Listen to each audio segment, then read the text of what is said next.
కొన్ని డిమాండ్స్ అన్నది ఈ రోజున ప్రభుత్వానికి మీ అందరి ద్వారా తెలియజేయాలని, ఈ యొక్క సీడ్స్ సంబంధించి 100% సబ్సిడీ ఇచ్చి తీరాలి. అలాగే ఈ సీజన్లో రుణాలు తీసుకున్నటువంటి కౌలుదారులు, రైతులు వీళ్ళకి రుణాలు మాఫీ చేయాలని, అలాగే పశుగ్రాసం సప్లై చేస్తూ నీరు కూడా ట్యాంకుల ద్వారా అందజేయాలని, 9 గంటల విద్యుత్ అన్నారు. ఇది నిరంతరాయంగా వాళ్ళకి అవకాశం ఉన్న వేళల్లో, వాళ్ళకి అవసరమైన వేళల్లో ఈ సప్లై చేయాలని కూడాను మేము డిమాండ్ చేస్తున్నాం. కనీసం 7 గంటలు కూడా లేదు. ఈ రోజున ఉభయ గోదావరి జిల్లాలు ఇలాంటి ఆగస్టులో ఉండగా, ఆగస్టులో ఎలా ఉంటాయంటే అవి వరదలతోటి వాటితోటి ముంపు గురే సమయం ఇది. అలాంటిది గోదావరి ఎండిపోయే పరిస్థితి కనబడుతుంటే కనుక నిజంగా చాలా బాధాకర విషయం. నిన్న మొన్న శని ఆదివారాల్లో మన ఉభయ గోదావరికి సంబంధించిన కొంతమంది ఎమ్మెల్యేలు అక్కడ పొలాలు అవి చూసి రావడం జరిగింది. అక్కడి నుంచి నారుమళ్ళలో నుంచి నారు తీసుకొస్తే అవి ఎండిపోయిన గడ్డిలా కనబడుతుంది.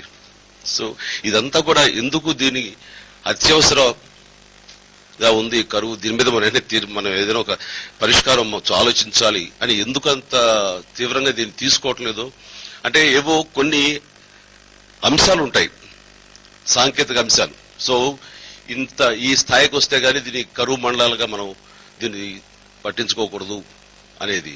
ఈ రోజున 800 మండలాల్లో ఇది పరిస్థితి ఉంది. 800 మండలాలని ఖచ్చితంగా ఇది కరువు మండలాలుగా వెంటనే సాంకేతిక అంశాలని పక్కన పెట్టి మానవీయ కోణంలోంచి వీళ్ళు ఖచ్చితంగా వీటిని కరువు ప్రాంతంగా వెంటనే గుర్తించి అనౌన్స్ చేయాలి, దానికి తగినటువంటి చర్యలు వెంటనే చేపట్టాలని చెప్పి ప్రజారాజ్యం మన ఈ ప్రభుత్వాన్ని, రాష్ట్ర ప్రభుత్వాన్ని డిమాండ్ చేస్తుంది. ఆ రకంగా మేము ఆ విషయమే మేము తీర్మానం చేసుకోవడం జరిగింది. అలాగే ఈ రోజున చెప్పాలంటే వీరప్ప మొయిలీ గారి వ్యాఖ్యలు ఒకటి చాలా బాధాకరం అనిపించినాయి. ఆయన న్యాయశాఖ మంత్రిగా అయ్యండి, మన రాష్ట్ర కాంగ్రెస్ పార్టీ ఇన్ఛార్జిగా ఉంటూ ఆయన చాలా న్యాయంగా లేనటువంటి వ్యాఖ్యలు చేశారు. అది కృష్ణానదిపై నిర్మిస్తున్న బ్రిడ్జ్ కమ్ బ్యారేజీలు విషయంలో అవన్నీ కూడాను 55 పైగా బ్రిడ్జిలు ఉన్నాయి, బ్యారేజ్ కమ్ బ్రిడ్జిలు. ఇవన్నీ కూడాను సక్రమమైనవే అన్నారు. అది పైగా ఈ అంతరాష్ట్ర జల వివాదాలు చర్చలు అనేవి ఆయా రాష్ట్రాలు సంబంధించింది కాబట్టి ఆ 2 రాష్ట్రాలే చర్చించుకుని పరిష్కరించుకోవాలి, కేంద్రం జోక్యం చేసుకోదు అని వ్యాఖ్యానించడం చాలా దురదృష్టం ఇది.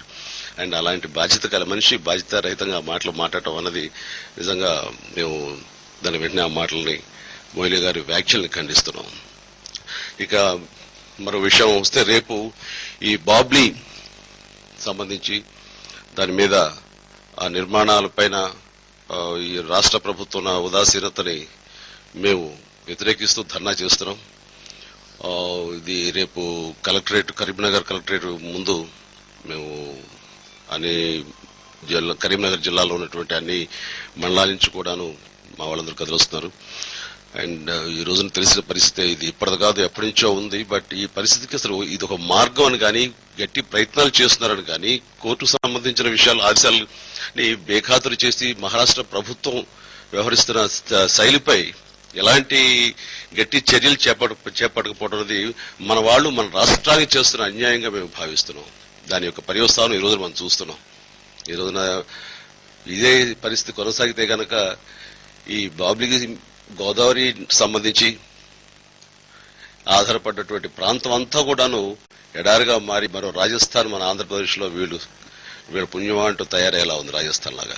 అది చెప్పాలంటే అక్కడ మహారాష్ట్రలో కాంగ్రెస్ ప్రభుత్వం, ఇది చాలా ఎలా ఉంటుందంటే చాలా ఐరనీ.